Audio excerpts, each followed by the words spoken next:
I'm Jim Manning, author of Patriotism, Unhinged, available worldwide through online retailers and audiobooks. I guess we all have to thank Mark Lane for what he did initially, because while these people all had fresh memory of what happened, he filmed them. He asked them questions. They gave him answers. And that was 61 years ago. And now we can look back because he filmed it, and we can see as if it happened yesterday. Mark Lane had more than a casual interest in this thing. He was a good friend of Jack Kennedy.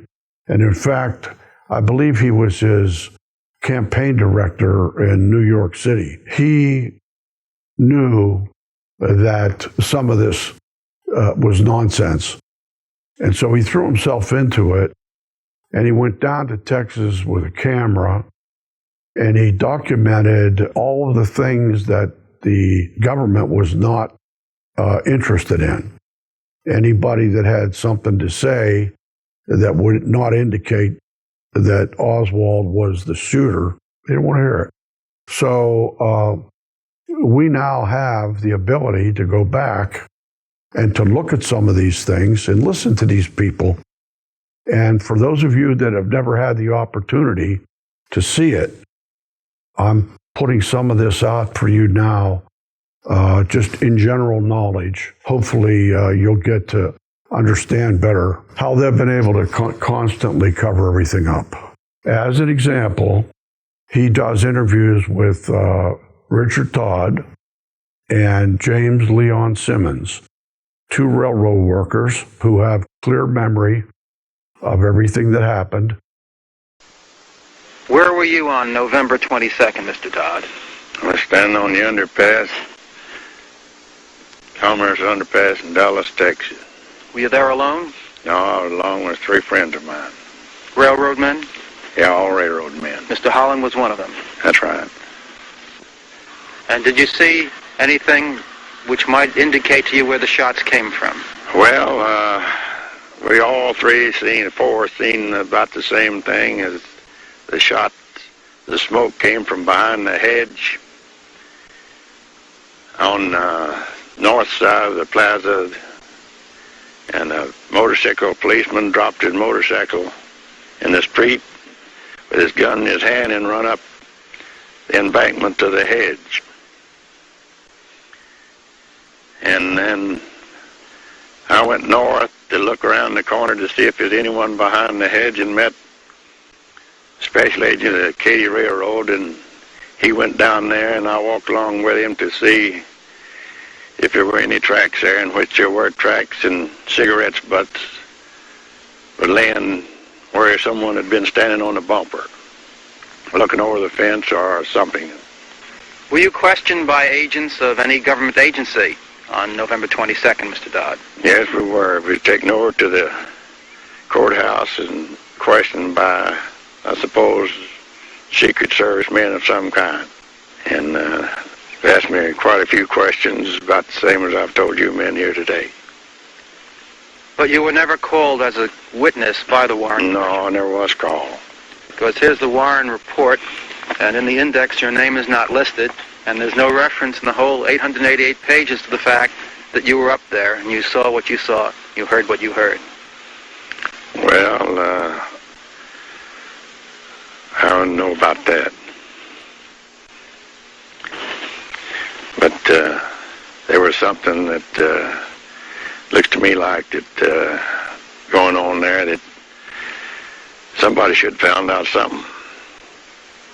A man walk up and shoot a man handcuffed to a couple of policemen and get away with it. Why, I figured there's something else that's going on besides what it should be. We are in Mesquite, Texas, in the home of James Leon Simmons, a car inspector for the Union Terminal Railroad. Mr. Simmons, how long have you been employed by the Union Terminal? I've been employed by the Union Terminal 11 years. Were you a witness to the assassination of President Kennedy? Yes, I was standing on the Elm Street overpass at the time of the assassination. Were you there alone or with others? There was a group of employees from the Union Terminal at the time and 2 Dallas policemen. What did you see and what did you hear? As the presidential limousine was rounding the curve on Elm Street, there was a loud explosion. At the time, I didn't know what it was, but it sounded like a loud firecracker or a gunshot. And it sounded like it came from the left and in front of us, towards the wooden fence. And there was a puff of smoke that came underneath the trees on the embankment. Where was the puff of smoke, Mr. Simmons, in relation to the wooden fence? It was right directly in front of the wooden fence. I show you a picture published by the Warren Commission as Commission Exhibit number 2215, which is a view of the Triple Underpass area. I ask you if you'd be good enough to mark with this pen with an X the area where you thought the shots came from and where you saw the smoke. It was this area here.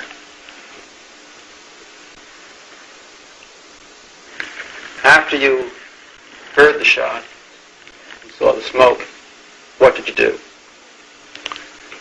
I was talking with a patrolman Foster at the time, and as soon as we heard the shots, we ran around to the wooden fence.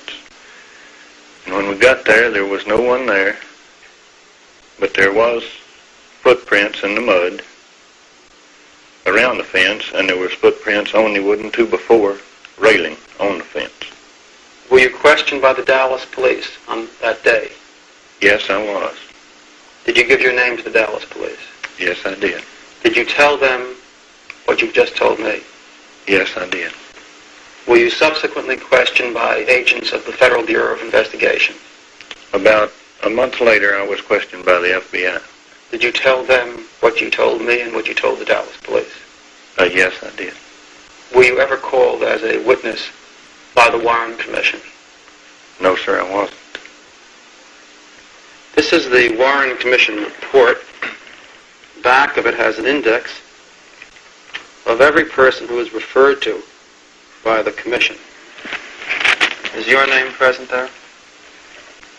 No, sir, it isn't. You think it's rather curious that you had such a fine view of the whole Dealey Plaza area, and you were among those who saw smoke coming from evidently behind the fence, and yet you were not called by the Commission as a witness? Well, I always thought it peculiar, but I thought that's the way they did business.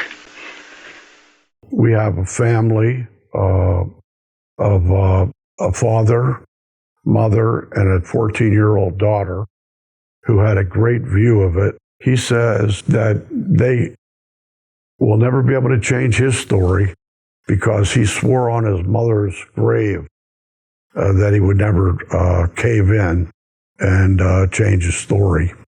And he saw the shots, he saw the smoke, and he was looking directly at the wooden fence.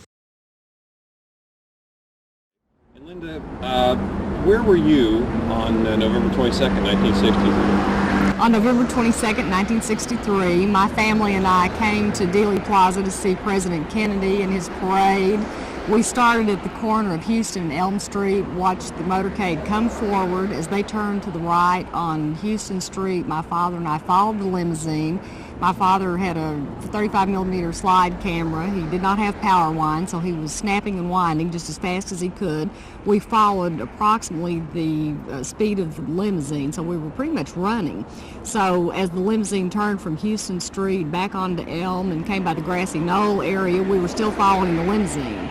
Then we got to a point and stopped probably within 100 feet of the limousine as the shots rang out. And then we saw the whole thing unfold before our eyes. The particular headshot must have come from another direction besides behind him because the back of his head blew off, and it doesn't make sense to be hit from the rear and still have your face intact. So he must have been hit from another position, possibly, in the front or over to the side. I really don't know where. But the back of his head blew off. Headshot seemed to come from the right front. It seemed to strike him here, and his head went back, and all of the brain matter went out the back of the head. It was like a red halo, a red circle with bright matter in the middle of it. It just went like that. It was a terrible time. You cannot imagine seeing this. You knew it happened, but you didn't want to believe it. So I am very dead certain at least one shot, including the one that took the president's skull off, had to come from the right front. And I'll stand by that to my death, over my mother's grave. We've had so many verified eyewitnesses that were never acknowledged, and they never will be acknowledged unless you, with the help of your congressman, pushing and pushing for somebody to do something, will create the final investigation and put this all to bed so we can go on with our lives.